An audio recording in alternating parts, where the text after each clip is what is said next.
My name is Bryn, and this is my husband Drew, and we're from Koza, Nebraska.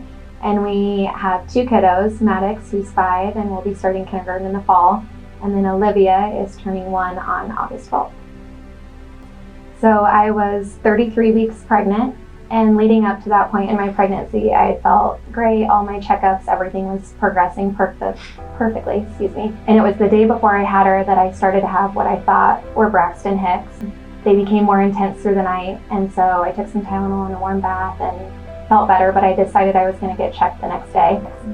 So the next morning I went to take off and I was going to drive myself, and my mom, who's a nurse, said, "No, I think Drew should go with you." And thank goodness he did, because on the way down, were not Braxton Hicks, they were contractions, and they intensified tremendously. And so we arrived at the clinic, and I was 4 centimeters dilated and 90% effaced.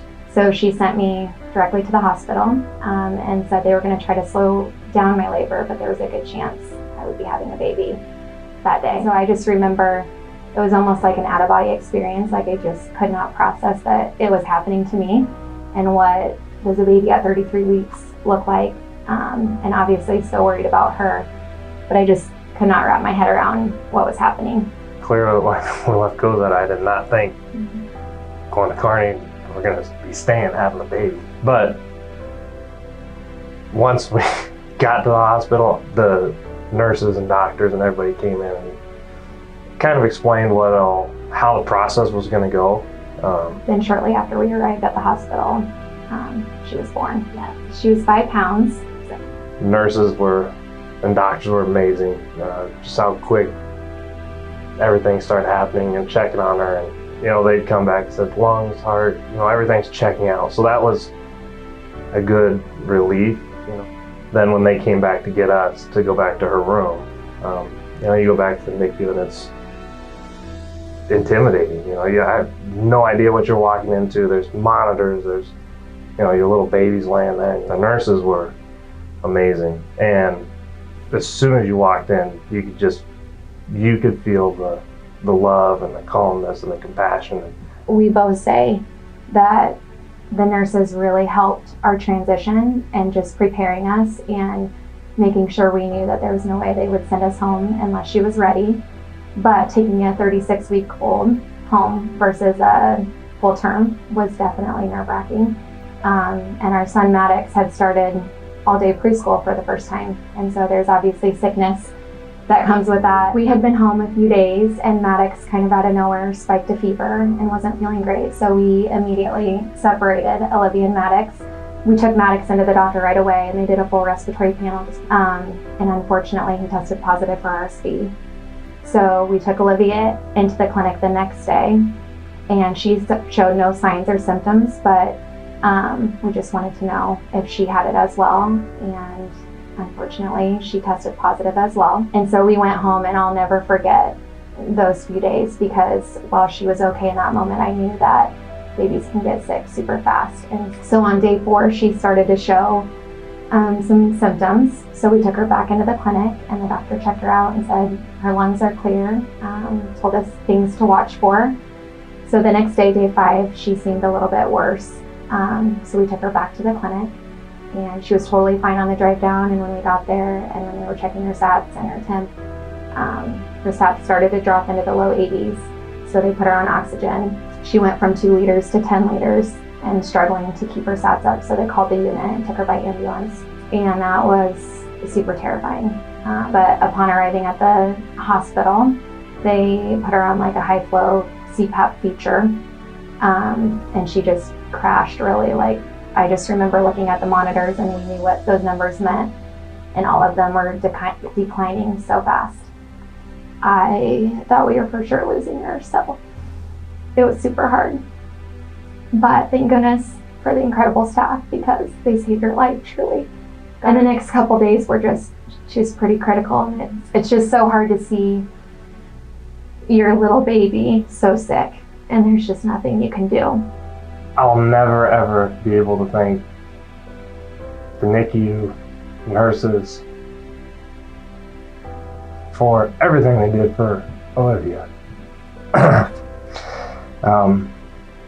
They saved her life, and I'll never ever be able to repay them for that. I really struggled with guilt when she was born because I felt like if I was more in tune with my body and would have reacted the second something fell off, I could have stopped the labor. And so once I finally kind of got through that, it just got so much worse because I felt like she should still be inside of me at 36 weeks, not at this very vulnerable, very sick state. With the testing, I think one of the big things was the nurses didn't walk in and just hand me a piece of paper and say, you know, you have to fill this out. They used it as an opportunity to just talk about everything that had happened and that we had been through, and that the NICU can be traumatic and it can be a hard journey. And they really validated my feelings, and I just feel like used it as a conversation starter to allow me to open up with how I was feeling too. And so I have to give all the credit to every single nurse that came in when they handed me that sheet of paper, because every one of them talked to me about it and gave me that opportunity and really empowered me to fill it out openly and honestly.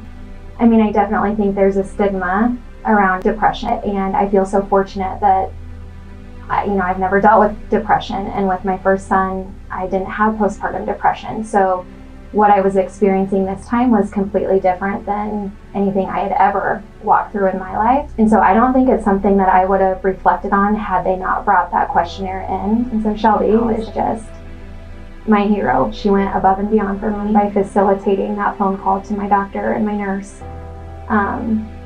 After we had talked and I had said that I think I needed a little extra help at that time.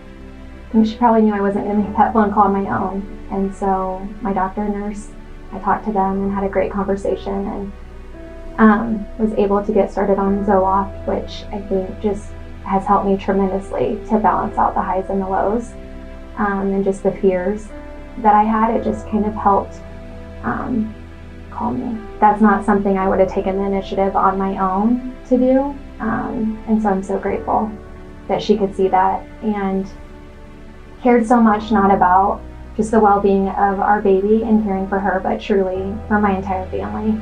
Shelby, also through this whole stay and second stay with Bryn, was huge as far as helping Bryn get the help that she needed.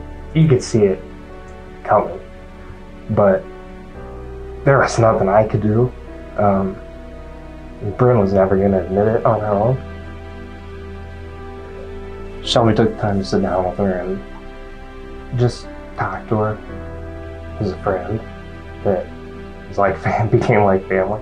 As far as advice for parents, I guess the one thing I would say is you can never be prepared for it, and every situation is completely different. But one thing our nurses always told us and said that I think is the best piece of advice is just take it one day at a time.